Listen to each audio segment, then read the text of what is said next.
नमस्कार, मैं अश्विनी कुमार। आज जब पूरे देश में चर्चा धर्म और परिवर्तन पर हो रही है, इस बीच शिक्षण के धर्म पर चर्चा के लिए मैं आपके बीच हूं। आज हमारा सवाल प्रदेश के विश्वविद्यालयों से जुड़ा होगा। मसला होगा कुलपतियों की नियुक्ति का, छात्रों के भविष्य का और उच्च शिक्षा के स्तर का। आखिर आज की सूरत में क्यों हमारी यूनिवर्सिटीज की तुलना नालंदा और तक्षशिला से नहीं होती है? क्यों सर आशुतोष मुखर्जी, सर्वपल्ली राधाकृष्णन, CR रेड्डी और लक्ष्मण स्वामी उदालिया जैसे वाइस चांसलर ढूंढने पर नहीं मिलते? सर्च कमेटियां कुलपति तो ढूंढ कर लाती है, लेकिन उनका आधार मेरिट से कहीं ज्यादा राजनीति, जाति, समुदाय पर टिका होता है। क्यों ऑक्सफोर्ड और कैम्ब्रिज की तर्ज पर बिना सरकारी दखल के हमारे शिक्षाविदों का चुनाव नहीं किया जाता? क्यों देश के 171 सरकारी विश्वविद्यालयों में से 1/3 में कुलपति बिना PhD की डिग्री के होते हैं, जो आने वाले कल की तकदीर पर दस्तखत करते हैं? सब मसलों पर बात होगी, देखते रहिए big fight live.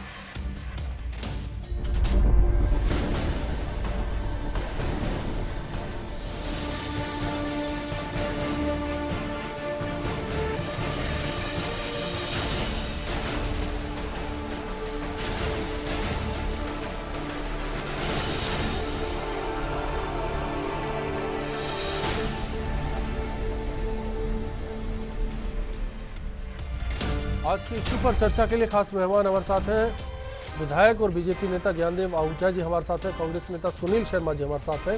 Rajasthan university syndicate सदस्य JP सिंघल जी हमारे साथ हैं और MDS यूनिवर्सिटी के पूर्व vice chancellor PL Chaturvedi ji इस बातचीत में हमारे साथ होंगे। प्रदेश में सरकारी विश्वविद्यालयों की हालात सुधारने के लिए अक्सर बात होती आई है, पर राजस्थान विश्वविद्यालय से लेकर पिछली गहलोत सरकार के समय खुली यूनिवर्सिटीज की हालत लगातार कमजोर होती जा रही है।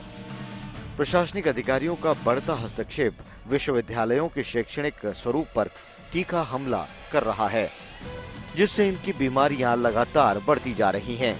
एक अध्ययन के मुताबिक भारत की 171 सरकारी यूनिवर्सिटीज में 1/3 कुलपतियों के पास PhD डिग्री नहीं है।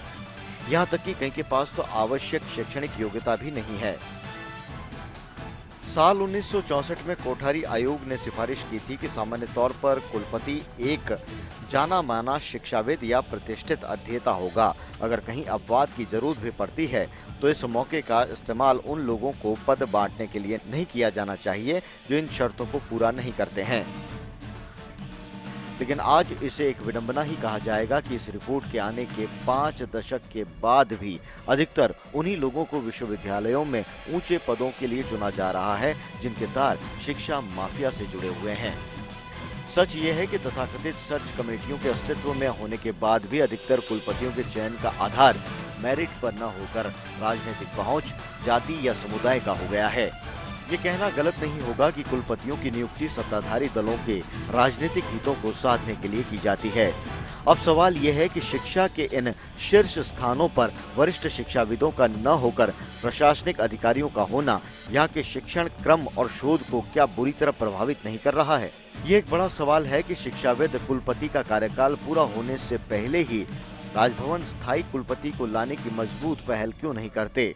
प्रदेश में कुलपति की नियुक्ति 3 साल के लिए की जाती है। ऐसे में राजभवन और सरकार दोनों को ही जब कुलपति के कार्यकाल के समाप्त होने की जानकारी होती है, तब राजभवन और सरकार नए कुलपति की नियुक्ति में इतनी देरी क्यों लगा देते हैं?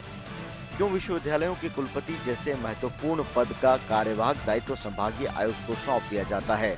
इस सवाल का रास्ता निकाले बिना व्यवस्थाओं को सुधारने की बात करना फिजूल ही लगता है। JP सिंघल साहब, सबसे पहले मैं आपसे मुखातिब होकर ये जानना चाहूंगा, राजस्थान यूनिवर्सिटी के ताजा हालात, क्या शिक्षा का स्तर आप नहीं मानते कि बीते 2 दशक से तुलना की जाए तो काफी गिर चुका है? जो हालात हैं, नए कोर्सेज की बात हो या फिर नियुक्तियों की, जहां तक बात हो, तुलना नहीं की जा सकती। ये बिल्कुल ठीक बात है कि पुराने समय से अगर तुलना की जाए तो राजस्थान विश्वविद्यालय का जो शिक्षा का स्तर है उसमें काफ़ी गिरावट आई है। और जो नवाचार होना चाहिए शिक्षा में, जो एक उत्कृष्टता होनी चाहिए, क्योंकि विश्वविद्यालय को एक उत्कृष्टता का सेंटर माना जाता है, उसमें काफ़ी कुछ कमी देखने को मिली है। और उसका जो बेहद महत्वपूर्ण कारण है वो ये है कि सरकारों ने, विशेष रूप से पिछले 5 साल में अगर हम देखते हैं तो सरकार ने बहुत सारे जो काम करने चाहिए थे शिक्षा के क्षेत्र में या पिछले समय में जो करने चाहिए थे उनको ध्यान नहीं दिया और अपने बल भरोसे ही इस प्रकार के विश्वविद्यालय चलने लगे और जो राजस्थान विश्वविद्यालय देश के बहुत सर्वमान्य विश्वविद्यालयों में स्थापित किया जा सकता था, एक्सलेंट माना जाता था, अब वो केवल पोटेंशियल टू एक्सलेंट विश्वविद्यालय रह गए। एक बड़ी बात यह है कि सवाल ये भी खड़ा होता है कि राजस्थान यूनिवर्सिटी की अगर आज के हालात की बात की जाए, उसके लिए जिम्मेदार सिंडिकेट को माना जाता है। कहा जाता है कि कुलपति को परेशान करके अगर किसी ने विदा किया तो उसके लिए सिंडिकेट जिम्मेदार है। नहीं, ये जो बात कही जाती है वो बिल्कुल गलत है, सरासर गलत है। ये कहना कि सिंडिकेट के लोगों ने कोऑपरेट नहीं किया और जैसा आप कह रहे हैं कि सिंडिकेट ने उसको भगा दिया, ऐसी नहीं है। क्योंकि सिंडिकेट इस काम के लिए बनी है कि जो भी नियम हैं उन नियमों की पूरी तरीके से पालना की जानी चाहिए। कोई भी विश्वविद्यालय का कुलपति उन नियमों की अवहेलना करेगा तो सिंडिकेट में जो भी माननीय सदस्य हैं उनकी जिम्मेदारी होती है कि इस प्रकार के नियमों की पालना करे। और अगर मान लीजिए कोई कुलपति इस प्रकार के नियमों की पालना नहीं करता, अवहेलना करता है, बार बार कहने के बावजूद भी, बार बार चेतावनी देने के बावजूद भी, तो निश्चित तौर से सिंडिकेट के सदस्यों का ये जिम्मेदारी बनती है। आप मानते हैं सिंडिकेट ने एक कुलपति पद के पर बैठे एक शख्स पर सवाल खड़े किए थे क्योंकि उनके करियर पर दाग थे? कैरियर पर दाग थे, उन पर भ्रष्टाचार के आरोप सिंडिकेट की तरफ से लगे? भ्रष्टाचार के आरोप सिंडिकेट की तरफ से नहीं, सिंडिकेट में तो ये लोग पहले से लगे हुए थे कि जिस प्रकार की प्रक्रिया उन्होंने चयन की प्रक्रिया को यहाँ पर अपनाया वो तमाम ट्रांसपेरेंट होनी चाहिए। वो ट्रांसपेरेंट ना रह करके केवल कुछ सीमाओं में बांधने का प्रयत्न उन्होंने किया। और उसका कारण है, अगर आप देखेंगे कि पूरे राजस्थान विश्वविद्यालय के अंतर्गत राजस्थान के जो लोग हैं, राजस्थान के जो लोग पढ़ने वाले जो विद्यार्थी कहे जा सकते हैं, उनको बहुत बड़ा नुकसान इस प्रकार की चयन प्रक्रिया के अंतर्गत देखा गया। क्या उनका चयन ठीक था? किनका चयन? देव स्वरूप जी का। हाँ, उनका चयन भी ठीक नहीं था, क्योंकि निश्चित तौर से यह कहा जाता है कि कम से कम जो वाइस चांसलर है वो शिक्षाविद होना चाहिए, शिक्षा से जुड़ा हुआ होना चाहिए। और देव स्वरूप जी का शिक्षा से कोई लेना देना नहीं था। एक जॉइंट सेक्रेटरी के रूप में यूजीसी में वो काम कर रहे थे और इसीलिए ये कहा जाए ना कि वो केवल एक राजनीतिक सुनील जी, इस बात को आप याद रखिएगा। मैं इससे जरूर आपके पास इस सवाल को लेकर आऊंगा। उससे पहले मैं ज्ञानदेव जी आपके पास आता हूँ। आपकी सरकार लगातार शिक्षा के स्तर को संवारने की बात करती है। जब कल्याण सिंह जी राजस्थान में आते हैं, राजस्थान यूनिवर्सिटी समेत तमाम यूनिवर्सिटीज के कुलपतियों को पत्र लिखते हैं, कहते हैं दीक्षांत समारोह होना चाहिए, कुलपतियों की नियुक्ति को लेकर ठोस बात रखते हैं। लेकिन क्या कारण है कि राजभवन को भी सरकार का सपोर्ट नहीं मिल रहा? सर्च कमेटी बनी है तो उनको कुलपति नहीं मिल रहे। राजस्थान यूनिवर्सिटी से नया कुलपति तलाशे बिना कुलपति को हटा दिया जाता है। देखिए, शिक्षा का जो क्षेत्र है वो संस्कारों का है और संस्कारों में विद्वता, पांडित्य और शिक्षाविद का होना ज़रूरी है। उसमें मैं राजनीति में रहते हुए भी मैं इस बात को बहुत स्पष्ट रूप से कहता हूँ कि राजनीति का इसमें कहीं भी हस्तक्षेप नहीं होना चाहिए और जाति और क्षेत्र और धर्म का और भाषा का तो कोई इसमें हस्तक्षेप का कारण नहीं। अब जहाँ तक राजभवन और राजभवन में हस्तक्षेप की बात नहीं है, राजभवन को कॉपरेशन भी देते हैं। और मैं एक खुद सिंडिकेट मेंबर हूँ मत्स्य विश्वविद्यालय अलवर का। मैं समझता हूँ दुर्भाग्य है कि वीसी जिनको बनाया गया है और पिछले कांग्रेस शासन के समय से अब जाति विशेष का ध्यान रखा गया, क्या कारण रखा गया व्यक्तिगत नाम लेके मैं कोई आलोचना नहीं करूँगा। लेकिन राजस्थान की वर्तमान सरकार शिक्षा के बारे में बहुत जागरूक है, बहुत सजग है। यशस्वी मुख्यमंत्री जी और बाकी भी शिक्षा से जुड़े हुए हमारे जो शिक्षा मंत्री हैं, पहले पूरा शिक्षा का क्षेत्र उनके पास ही था, सारे मंत्रालय। अब सिर्फ उच्च शिक्षा है, माननीय कालीचरण जी सर के पास में, उनसे भी मेरी बातचीत हुई है अलवर के मत्स्य विश्वविद्यालय के बारे में भी, बाकी भी। और जहाँ तक दुनिया के, विश्व के, पूरे वर्ल्ड के 100 विश्वविद्यालयों में भारत के किसी विश्वविद्यालय का नाम नहीं है। सिर्फ बिल्कुल राजस्थान यूनिवर्सिटी या राजस्थान के विश्वविद्यालयों की बात नहीं है, राजस्थान के गवर्नमेंट विश्वविद्यालय या प्राइवेट, राजस्थान के विश्वविद्यालयों की बात नहीं है, पूरे देश के किसी विश्वविद्यालय। कालीचरण जी से आपकी कब बात हुई थी? कालीचरण जी से मेरी बातचीत जब ये मंत्रालय के ट्रांसफर चल रहे थे उस समय बात हुई। करीब मतलब 4 से 5 महीने पुरानी बात हो चुकी है। नहीं, 3 महीने पहले। 3 महीने में कालीचरण जी ने आपकी इस बात की सुनवाई नहीं की? कहीं कोई बात नहीं हुई, कोई चर्चा नहीं हुई? आखिर कैसे मत्स्य विश्वविद्यालय के हालात सुधारे जाए? नहीं, उन्होंने पूरी सुनवाई की। मत्स्य विश्वविद्यालय के लिए बजट भी आया, सुना, लेकिन काम नहीं हुआ। कैंपस का वहाँ निर्माण भी चालू होने की स्थिति में है। हम लोग वहाँ हल्दीना गाँव है उसके पास में, और पूरा उन्होंने सुनवाई की और उस संबंध में रजिस्ट्रार भी लगाया, उन्होंने वहाँ अकाउंट से संबंध लोग भी लगाए, OSD भी लगाए हैं। इसलिए ऐसा नहीं है कि उन्होंने ध्यान नहीं दिया, पूरा ध्यान दिया है। और मैं समझता हूँ कि शिक्षा को शिक्षार्थी, शिक्षाविद और शिक्षक मिलकर के कोई नीति तय करें, उसमें राजनीति का कोई हस्तक्षेप नहीं होना चाहिए, मेरा सोच। ये तो आदर्श बात थी, लेकिन ऐसा होता है, ये भी आप मानते हैं? ऐसा होता है, ये भी मानने के लिए कोई मैं सच को झूठ कहूँ ऐसा नहीं है, मानने के लिए तैयार हूँ, जी। लेकिन फिर भी शिक्षा के क्षेत्र में जहाँ तक भारतीय जनता पार्टी है उसका सोच संस्कारों से जुड़ा हुआ है, भारतीयता से जुड़ा हुआ है, इसलिए शिक्षा पर विशेष ध्यान हमारी पार्टी और हमारे जो जी सुनील जी, अब मैं आपके पास आऊंगा। देश में अगर कहा जाए तो 5 दशक के करीब आपने राज किया, बल्कि ज्यादा किया। उसके बावजूद क्या कारण है कि शिक्षा के स्तर को गिराने में भी आप ही लोग जिम्मेदार रहे? नीतियां आपने बनाई, उन्हीं नीतियों का आपने विरोध किया। कोठारी आयोग का शुरुआत में मैंने जिक्र किया, वो आपके कार्यकाल के वक्त में बना, आपकी सरकार के वक्त में बना, और उसके नियम सुझाए हुए नियमों को दरकिनार किया गया। उन उसूलों को अगर किसी ने खिलवाड़ के लिए रखा तो वो भी आप ही थे। देखिए अश्विनी, अगर इस पूरी बात को अगर आप वास्तव में एक एकेडमिक डिबेट या रियल सेंस में एक डिबेट बनाना चाहते हैं तो मेरे को थोड़ा समय आप अगर देंगे तो मैं इस बारे में बहुत डिटेल बात आपको मैं बता सकता हूँ। मैं बिल्कुल बारी बारी आऊंगा आपके पास, एक बार सबका सुझाव जानना जरूरी है। हायर एजुकेशन इन इंडिया को आप 2 भागों में बांट सकते हैं। एक बांट सकते हैं 1977 से पहले की हायर एजुकेशन, और दूसरा बांट सकते हैं 1977 के बाद की हायर एजुकेशन। अब आप ये पूछ सकते हैं मैंने 77 को ही एक पॉइंट क्यों बनाया जी। देखिए, देश जब आजाद हुआ जिस साल 1947 के अंदर, उस टाइम उसके तत्काल बाद जो पूरी दुनिया देश भर में जो वाइस चांसलर लगाए गए, मैं उनके बारे में पहले तो कुछ बात निवेदन करना चाहता हूं, जिससे कि आपको ये बात पता लगेगा कि हमारी पॉलिटिकल पार्टी का क्या स्टैंड था। उस साल जो वाइस चांसलर लगाए गए, उनमें बॉम्बे यूनिवर्सिटी के अंदर वाइस चांसलर लगाए गए विष्णु काणे, जो भारत रत्न जिनको मिला हिंदू धर्मशास्त्र के इतिहास को लिखने के लिए। उन्होंने, सच्ची बात तो यह कि भारतीय संस्कृति के ऊपर जितना बड़ा पांडुरंग वामन कांडे ने काम किया उतना बड़ा काम किसी ने भी नहीं किया। तो बॉम्बे यूनिवर्सिटी के अंदर हमने उनको लगाया। बीएचयू के अंदर, बनारस हिंदू विश्वविद्यालय के अंदर आचार्य नरेंद्र देव को वाइस चांसलर लगाया गया। एएमयू के अंदर doctor Zakir Hussain vice chancellor लगे। अब प्रश्न चतुर्वेदी जी आपके पास, बिल्कुल आप बताइए जो तथ्य है। आप पहले पूरी बात सुन लीजिए। जी सुन रहे हैं। 1977 तक, अब राष्ट्र यूनिवर्सिटी की बात करें, 3 वाइस चांसलर उस जमाने प्रीडोमिनेंटली 3 लोगों ने काम किया। जीएस चटर्जी साहब ने काम किया, महाजनी साहब ने काम किया, चटर्जी साहब ने काम किया, और मोहन सिंह जी मेहता ने काम किया। और दोनों को 2 टर्म दिए गए, 6 साल, पूरे 18 साल इन लोगों को वाइस चांसलर रखा गया। अब प्रश्न है कि क्योंकि इस ढंग के हायर कैलिबर वाइस चांसलर रखे गए, कलकत्ता यूनिवर्सिटी के अंदर विधान चंद्र राय वाइस चांसलर थे। उससे पहले एक जमाने में आशुतोष मुखर्जी भी वहां पे वाइस चांसलर रह चुके थे, श्यामा प्रसाद मुखर्जी वहां पे वाइस चांसलर रह चुके थे। और स्पष्ट बताना चाहूंगा, श्यामा प्रसाद मुखर्जी जो वाइस चांसलर जिस साल बनाए गए थे, उस साल बंगाल के अंदर कांग्रेस की सरकार थी। मैं 1935 के बाद मेरी बात सुनिए, मेरी बात सुनिए। 1977 के बाद क्या हुआ कि 1975 तक विपक्ष को किसी भी ढंग से कांग्रेस के मुकाबले में सफलता नहीं मिली। तो ऐसे में जयप्रकाश नारायण की समग्र क्रांति के टाइम के बाद पूरे देश भर के विश्वविद्यालयों को अराजकता का अड्डा बनाने की चेष्टा की गई। मैं 77 के आपको 75-77 के बीच में समग्र क्रांति की बात चली, 74 से ही, तो उसका नतीजा निकला गुजरात विद्यापीठ को इन्होंने बिल्कुल ठप्प कर दिया, बनारस हिंदू विश्वविद्यालय को ठप्प कर दिया, पटना विश्वविद्यालय को ठप्प कर दिया, और तत्काल बाद 77 के अंदर जनता सरकार आई।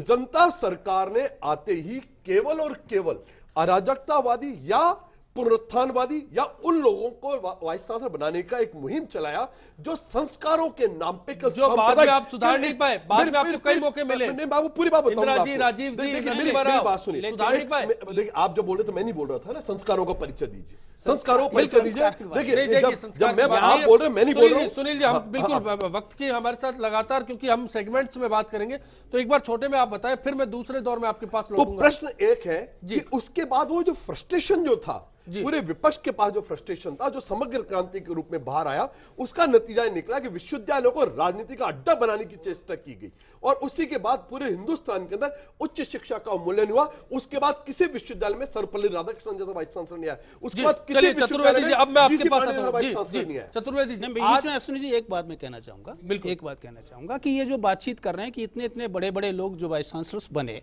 इनको शायद प्रक्रिया का पता होगा, मुझे नहीं पता है कि नहीं, विश्वविद्यालय के वाइस चांसलर का चयन कैसे किया जाता है। सिंपल है कि उसकी सर्च कमेटी बनती है, उसमें 4 लोग रहते हैं, सभी पूरे देश के जो विश्वविद्यालय उनका अलग अलग कानून है, पूरे देश का एक करीब एक ही कानून है। एक व्यक्ति होता है जो गवर्नर नियुक्त करता है, एक व्यक्ति यूजीसी नियुक्त करता है, एक बोर्ड ऑफ मैनेजमेंट या सिंडिकेट नियुक्त करती है, और एक व्यक्ति केवल सरकार नियुक्त करती है। और जो भी नियुक्ति की जाती है वो गवर्नर की इच्छा पर नियुक्त करती है। जैसे यहाँ है, in consultation with the governor, chancellor shall appoint the vice chancellor in consultation with the government। जी, एडवाइस नहीं है, केवल कंसल्टेशन है, सलाह नहीं है किसी तरह की, केवल परामर्श करेगा। मैं इस पर आगे जचेगा आऊंगा, तो बिल्कुल करेगा। सिंघल साहब मैं समझ गया। नहीं मैं चतुर्वेदी जी को पास जोड़ना चाहूंगा। मैं आपसे जानना चाहूंगा कि जो वर्तमान स्वरूप को लेकर जितना अभी तक का फिल्ट्रेशन किया गया है, जो तस्वीर हमारे सामने आई है, उस पर पहले आपकी क्या राय है? देखिए, मैं पहले तो प्रसन्नता व्यक्त करूं कि अभी जो विचार विमर्श के लिए आपने जिनको आमंत्रित किया है वो अपने अपने क्षेत्र के विशेषज्ञ हैं।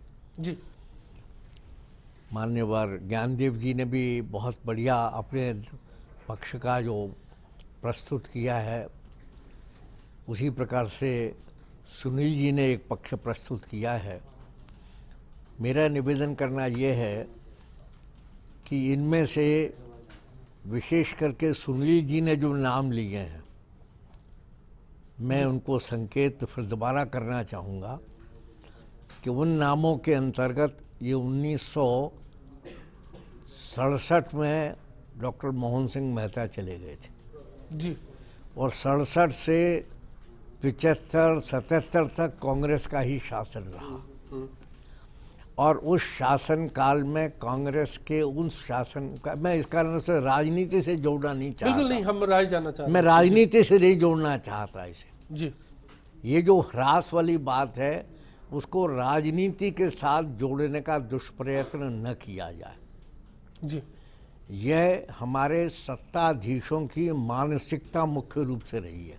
जी, मैं शिक्षाविद के नाते से यहाँ बैठा हूँ, इस कारण से निवेदन कर रहा हूँ कि यह हमारे केवल सत्ताधीशों की मानसिकता रही है, जिस मानसिकता के अंतर्गत 1967 के पश्चात जो सरकारें बनती चली गईं, जो मुख्यमंत्री बने, जिस प्रकार के लोग आते गए, उन्होंने उस प्रकार से कुलपति को अपना स्वयं का मनोनीत और उस प्रकार का व्यक्ति रखने का प्रयत्न शुरू किया। परिणाम स्वरूप विश्वविद्यालयों में अराजकता का वातावरण उसके पश्चात से ही शुरू हो गया।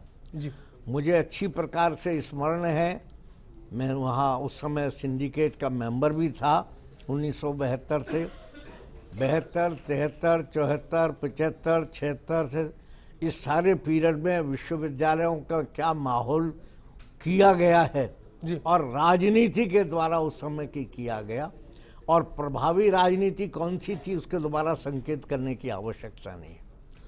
मेरा कहने का निवेदन ये है कि जो एक मुख्य विषय हमने लिया था, हम उस पर यदि केंद्रित करें तो ज़्यादा अच्छा ये होगा कि हम विश्वविद्यालय का जो कुलपति है जी, वह शैक्षिक नेतृत्व प्रदान करने वाला है।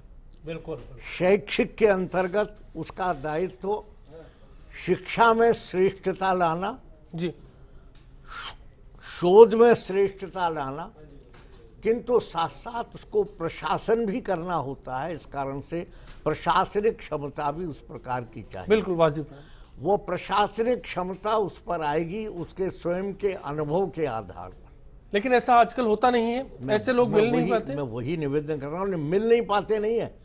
आज भी देश के विश्वविद्यालय हैं जिन विश्वविद्यालयों में इस प्रकार के व्यक्ति गए हैं और जिन्होंने विश्वविद्यालयों में कीर्तिमान स्थापित किए हैं और कर रहे हैं। जी बिल्कुल चतुर्वेदी जी, लेकिन बिल्कुल मेरा मैं आऊंगा निवेदन जी, मैं बिल्कुल आऊंगा आपके पास। लगातार मेरे पास ब्रेक का कॉल आ रहा है, ब्रेक के बाद फिर मैं आपसे जुड़ूंगा, चर्चा को जारी रखेंगे। जयपुर से एलसी जैन साहब हमारे साथ बने हैं, आप बने रहिएगा। ब्रेक के बाद आपसे जैन साहब बात होगी और जानने की कोशिश होगी कि फिर क्या कारण है। अगर योग्यता है, पैमाने पर खरा उतरा जा सकता है, तो क्यों समझौता होता है और क्यों यूनिवर्सिटीज़ में जो दायित्व जिससे निभाना चाहिए, कुलपति की बात हो रही है, तो नहीं मिल पाते। ब्रेक के बाद यूनिवर्सिटी को वीसी ही संभाल सकता है और हर जगह पे वीसी की ज़रूरत होती है। और क्योंकि है ना, वीसी एक ऐसी पोस्ट है जो राजनीतिक पोस्ट है, ये कभी खाली नहीं होना चाहिए। क्योंकि इससे ना समस्याएं उत्पन्न हो जाती है कि उसके अंडर में बहुत सारे डिपार्टमेंट होते हैं, बहुत सारे रिजल्ट डिक्लेयर करने होते हैं, एडमिशन होते हैं, ये सारी जिम्मेदारियां वीसी की होती है। हमारे विद्यालय में कुलपति न होने के कारण हमें विभिन्न समस्याओं का समाधान करना पड़ता है खुद ही को ही। उसकी वजह से हमारे रिजल्ट भी बहुत प्रॉब्लम आती है, हमारे रिजल्ट टाइम पे नहीं आ पाते हैं और हमारे कुलपति का जो सीट है उसमें कोई ना कोई का होना ज़रूरी है। कुलपति होगा तो विश्वविद्यालय का मैनेजमेंट बना रहेगा सबसे बड़ा। और जो आजकल कुलपति की जो पोस्ट है वो बिल्कुल खाली है और आजकल राजनीतिकरण से सब कुछ मैनेजमेंट हो रहा है। यदि कोई शिक्षित व्यक्ति कुलपति बनेगा तो वो कॉलेज के पूरे मैनेजमेंट को संभाल सकता है और जो विद्यार्थी उनका भविष्य बना सकता है।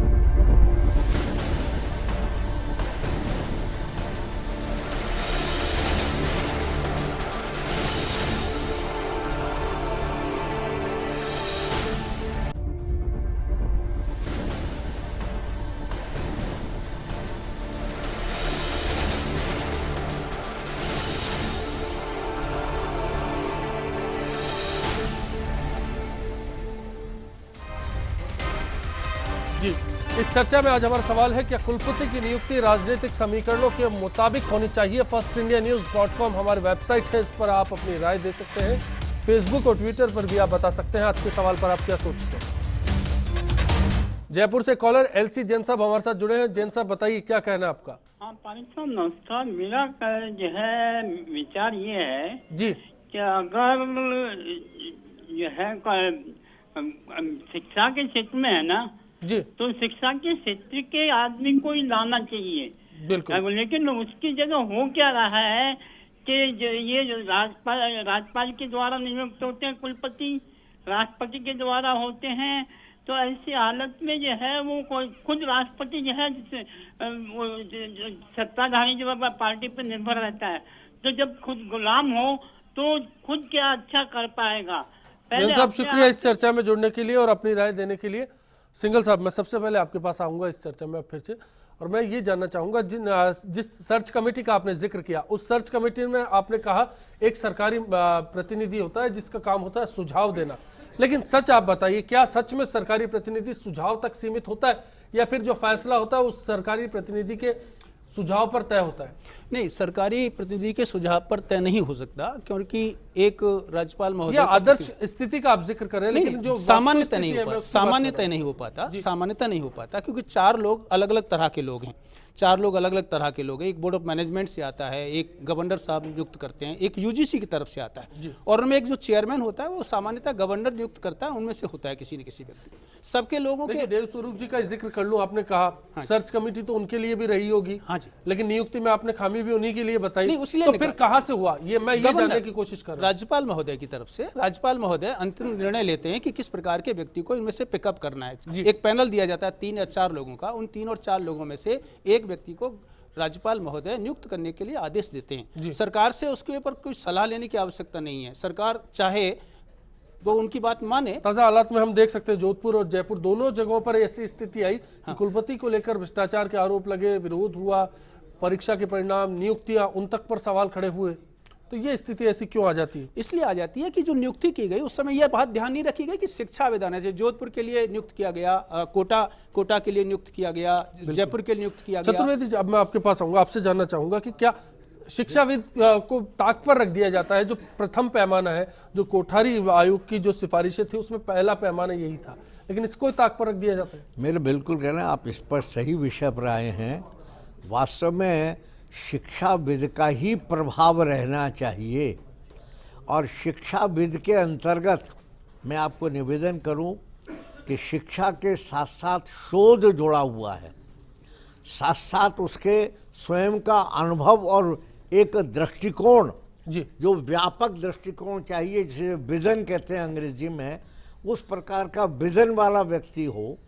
इस दृष्टि से जो हम आकलन करते हैं, आप एक व्यक्ति के एक का नाम ले लिया आपने, देवस्वरूप जी का, मैं उसके पूर्व ताजा मिसाल है हमारे सामने, मैं उसके पूर्व भी जाऊंगा, अभी का नहीं है, उसके पूर्व जो आए थे वो किस प्रकार से, क्योंकि महाराष्ट्र में ज्वाइंट सेक्रेटरी थे, वहाँ से पूर्व की राज्यपाल हमारे राष्ट्रपति लेकर आ गई थी जी, बाद में जो राष्ट्रपति हुई। मेरा निवेदन करना है कि जहाँ इस प्रकार से अपनी व्यक्तिगत सोच के आधार पर आप कुलपति नियुक्त करेंगे और उसके बाद अपेक्षा करेंगे कि वो किसी प्रकार की शैक्षिक या शोध संबंधी या नेतृत्व प्रदान करेगा। एक और मैं विशेष ध्यान दिलाना चाहूँगा जी, ये जो पद है वो शैक्षिक नेतृत्व का है। नेतृत्व प्रदान करना है शिक्षकों को, यानी शिक्षकों का नेतृत्व होना चाहिए उस प्रकार का। उसको छात्रों का, कौन से छात्र जो विश्वविद्यालय में उच्च शिक्षा की विशिष्टता प्राप्त करने के लिए आए हैं, उनका उस प्रकार का विश्वास प्राप्त करना है। और साथ ही साथ समाज का साथ लेना है। इसी कारण से पहले जो चयन समितियां बनती थी, उन चयन समितियों में वही आधार रहता था। लेकिन अब ऐसा नहीं होता। दुर्भाग्य से, फिर मैं उसमें बैठा हूं, दुर्भाग्य से जब हमें कुलाधिपतियों की नियुक्ति भी उस प्रकार से राजनीति से कर दी, तब कुलाधिपति की नियुक्ति अगर उस आधार पर होगी तो स्वाभाविक रूप से उसका परिणाम कुलपति पर आएगा। बिल्कुल। आज कुलपति, मैं फिर थोड़ा आप बोले जी जी, आज कुलपति की स्थिति आप देखिए।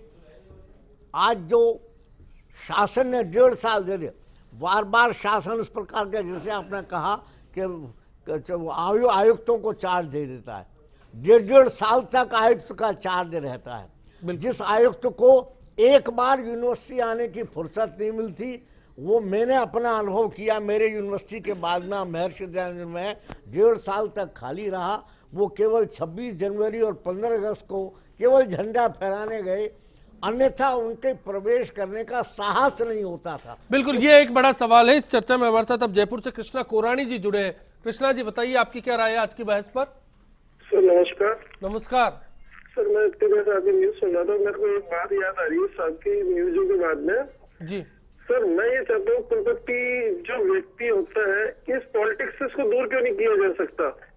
बिल्कुल सर, यही बहस का मुद्दा लेकर आज हम आए। क्योंकि अपन ये चाहते हैं कुलपति जो भी व्यक्ति होता है वो सरकारी अधिकारी होता है, या सरकारी नहीं होके भी प्राइवेट भी होता है, मगर इस चीज को देखते हुए बड़ा इसको पॉलिटिक्स से अगर बाहर रख के अगर काम करा जाए तो इसके लिए काफी अच्छा, कई हद तक स्टूडेंटों के लिए फायदामंद भी हो सकता है। शुक्रिया सर, बिल्कुल अहम सुझाव है आपका।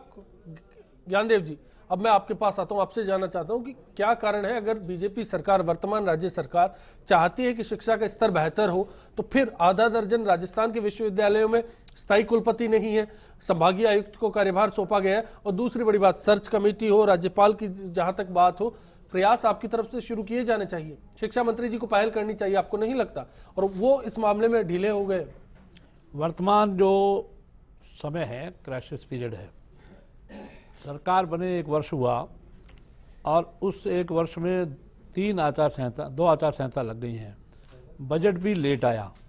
लोकसभा चुनाव के कारण से आचार संहिता बहुत लंबा चला, क्योंकि कई में चुनाव हुआ लोकसभा का, तो लगभग 3 महीने लोकसभा का आचार संहिता रही, और बजट भी जुलाई में आया, जो अभी तक बजट पहुंच रहा है डिपार्टमेंट्स में, इसलिए लेट हुआ है, विलम्ब हुआ है। वरना मंशा बिल्कुल क्लियर है, इच्छा शक्ति भी है, और शैक्षणिक व्यवस्था को सुधार भी करना चाहते हैं, क्योंकि कालीचरण जी मेरे अच्छे मित्र हैं, शिक्षा मंत्री, उच्च शिक्षा मंत्री। उनके साथ 15 दिन में, महीने में वैसे भी औपचारिक बातचीत होती रहती है। इस संबंध में शिक्षा का स्तर सुधारना चाहते हैं, कुलपति उपकुलपति अच्छे शिक्षाविद हों, और पूरा चयन और सर्च कमेटी के द्वारा हो, यह भी इच्छा है, इसमें कोई कमी नहीं है। और मैं चाहूँगा कि वर्तमान का जो पीरियड है, क्राइसिस पीरियड, वो चलिए आप छोटे से 1 साल का निकल रहा है, उसके बाद में आपको बिल्कुल अच्छे ढंग से अच्छी व्यवस्था ही मिलेगी। चलिए हम वो भी इंतजार देख लेंगे। चतुर्वेदी जी, आप छोटे में अपनी बात कहिए, सुनील जी को भी वक्त देना। मैं एक विषय थोड़ा इस समय, जैसे आपने कहा है, मुझे लगता है कि प्रशासनिक जो हस्तक्षेप हर विषय पर विश्वविद्यालयों में बढ़ गया है, वो प्रशासनिक हस्तक्षेप सबसे अधिक हमारी मानसिकता को प्रभावित कर रहा है। अभी जो बीच में आपने हस्तक्षेप करके कमेंट सुनाया था, उन्होंने कहा कि राजनीति से प्रभावित नियुक्ति हो। नहीं, मैं प्रशासनिक हस्तक्षेप पे आऊंगा, लेकिन वो आगे आऊंगा, वो दखल अंदाजी में मैं अगले दूसरी सही अभी शब्द तीसरे प्रयोग दौर हुआ में कि बात करूंगा। वो गुलाम हो जाते हैं। मेरा तात्पर्य कहने का ये है, यहाँ मानसिकता प्रशासन की भी इस प्रकार की कार्य कर रही है। जब प्रशासन यह समझता है कि हम विश्वविद्यालय को आर्थिक संसाधन मुहैया कराते हैं, तो इस कारण से बिल्कुल चतुर्वेदी जी, मैं इस पे बात करूंगा, क्योंकि प्रशासन पर बात की जाएगी, प्रशासन का आज रोल है। मनोज जी हमारे साथ हैं, फिर सुनील जी से भी जुड़ूंगा। आपको उसी पे आ रहा हूं। ज्ञानदेव जी ने एक विषय रखा आचार संहिता का, लेकिन इसमें कहीं पर भी एडमिनिस्ट्रेटिव कार्य में बाधा उस प्रकार की नहीं आई है। मैं निवेदन करूं, मैं एक विश्वविद्यालय से जुड़ा हुआ हूं जो लॉ यूनिवर्सिटी कही जाती है जी। 1.5 वर्ष हो गया उस कुलपति को नियुक्त हुए, आज तक उसका ये डिटरमिन नहीं हुआ, निश्चित नहीं हुआ कि उसका कार्य क्षेत्र क्या होगा। जी ये बिल्कुल कार्य क्षेत्र सुनील जी, न मैं राजनीतिक ऐसे में आधार- आपसे भी मैं एक बात पूरा कर लूंगा जी सर। न राजनीतिक आधार पर होना है, ये केवल प्रशासनिक प्रक्रिया है और उस प्रशासनिक प्रक्रिया में बिल्कुल उलझा। उस प्रकार से यूनिवर्सिटीज के जो फंड्स हैं, उन फंड्स के लिए वाइस चांसलर को चक्कर लगाने पड़ते हैं, उनको उनकी कृपा पर निर्भर रहना पड़ता है। ये उनकी दूसरी स्थिति है, लेकिन पहली बात कुलपति की स्थिति पर बात है कि कुलपति की जो नियुक्ति का आधार है, उस पर आप आ ही नहीं रहे। नहीं बिल्कुल सर, मैं आऊंगा उस पर भी आऊंगा। मैं दूसरे दौर में पहले जो मेरा सवाल था मैं उस पर आ जाता हूं कि सरकारी दखलंदाजी की बात होती है। सुनील जी, मैं इस पर जवाब चाहूंगा, फिर ब्रेक पर जाकर मैं अगले दौर में जैसा चतुर्वेदी जी ने जो बात रखी प्रशासनिक दखल की, उस पर लौटूंगा। हाँ, आपकी राय जानना चाहूंगा आप सुनील जी। जी देखिए, बात एक है, बात मानसिकता और दृष्टिकोण की है, सभ्यता और संस्कृति की बात अभी अभी की जा रही थी। तो प्रश्न है कि मैं अभिज्ञानम शाकुंतलम के कालिदास के महाकाव्य का एक उदाहरण आपको इसमें देना चाहता हूं। कण्व के ऋषि आश्रम में शांतनु पहुंचते हैं। शांतनु को सम्राट है, चक्रवर्ती सम्राट है। उन्हें कोई कहता है यह कण्व का आश्रम, महर्षि कण्व का आश्रम है। तो वो कहता है मुझे महर्षि कण्व से मिलना है, मगर मिलना है तो कैसे मिलना है? तत्काल रथ से उतरते हैं, 5 किलोमीटर लंबी यात्रा करते हैं। लोगों ने कहा भाई आप रथ से भी जा सकते हैं। बोले नहीं नहीं नहीं, ये तो बहुत बड़ा पाप हो जाएगा। तो जब तक शासक का ये दृष्टिकोण नहीं हो कुलाधिपतियों के लिए, कुलपतियों के लिए, तब तक कोई मामला नहीं सुधरने वाला। और जब ये दृष्टिकोण होता है, क्षमा कीजिएगा 67 से पहले ये दृष्टिकोण था जो अभी भी पुरुषोत्तम चतुर्वेदी साहब कह रहे थे, जब ये दृष्टिकोण होता है तो फिर उस विश्वविद्यालय के अंदर फिर सतीश चंद्र आते हैं, फिर उस विश्वविद्यालय के अंदर दयाकृष्ण आते हैं, फिर उस विश्वविद्यालय के अंदर इकबाल नारायण आते हैं, फिर उस विश्वविद्यालय के अंदर आरसी मेहरोत्र आते हैं, फिर उस विश्वविद्यालय के अंदर एजी स्टॉक्स आती हैं। तो बात है कि बात दृष्टिकोण की है कि जब तक आप शिक्षण संस्थानों के उस उच्च काम को, क्योंकि बात अच्छी तरह समझ लीजिएगा, ये मोबाइल, लेकिन सुनील जी उनको तराशने की, इससे पहले उनको तलाशने की बात भी मैंने उठाई थी। हाँ, एक बात सुनिए अश्विनी, देखिए ये जो मोबाइल है ये एक फैक्ट्री में बना है, ये गिलास एक फैक्ट्री में बना है। राष्ट्रों का निर्माण विश्वविद्यालय में होता है। जिन राष्ट्रों का निर्माण जिन विश्वविद्यालय में होता है, अगर उसके कुलपति अगर किसी के अनुचर अगर बना दिए जाते हैं, तो इससे बड़ा दुर्भाग्यपूर्ण किसी भी राष्ट्र के लिए या कहीं किसी समाज के लिए नहीं हो सकता। और उसी का नतीजा है, देखिए इसको थोड़ा दलगत राजनीति से ऊपर उठ के हमें सोचना चाहिए, क्योंकि जब हम बिल्कुल इसको अगर एक टेबल पे सोच रहे हैं, एक बार दलगत राजनीति से ऊपर उठे, क्योंकि ब्लेम गेम अगर हम करेंगे तो ठीक है, बिल्कुल हमारा मकसद वो भी नहीं है। बिल्कुल जी, अगर आप ब्लेम गेम से ऊपर उठ के अगर बात करना चाहते हैं, ब्लेम गेम का कोई कारण नहीं है सुनील जी, ब्लेम किसने लगाया भी नहीं है। अभी तक जो चर्चा में आया है हम लोग बिल्कुल निष्पक्ष पहला तो मैंने आपको निवेदन किया कि जब तक कण्व ऋषि के मामले में शांतनु का जो दृष्टिकोण था, जब तक शासक वर्ग का शिक्षकों के लिए या कुलपतियों के लिए यह दृष्टिकोण डेवलप नहीं होगा, तब तक कोई बहुत बड़ा सुधार आने वाला, क्षमा कीजिएगा, नहीं है। तो पहली बात है मानसिकता का और दृष्टिकोण का, कि यह दृष्टिकोण लाया जाए। ये किस स्तर पर सुधार होगा? राष्ट्र का निर्माण कर रहे हैं लोग, और राष्ट्र के निर्माण करने वाले को अगर आप हीनता की दृष्टि से देखते हैं, अगर आप ये मान रहे हैं, देखिए अच्छी तरह समझ लीजिएगा, संस्कृति की बात चली तो मैं संस्कृति की बात ही करूंगा। हर्षवर्धन के जमाने में 6% रेवेन्यू केवल शिक्षा पे खर्च किया जा रहा था।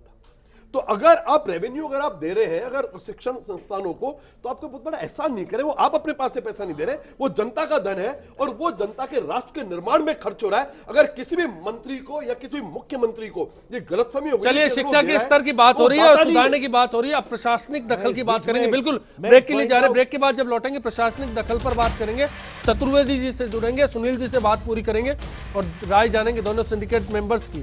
ब्रेक के बाद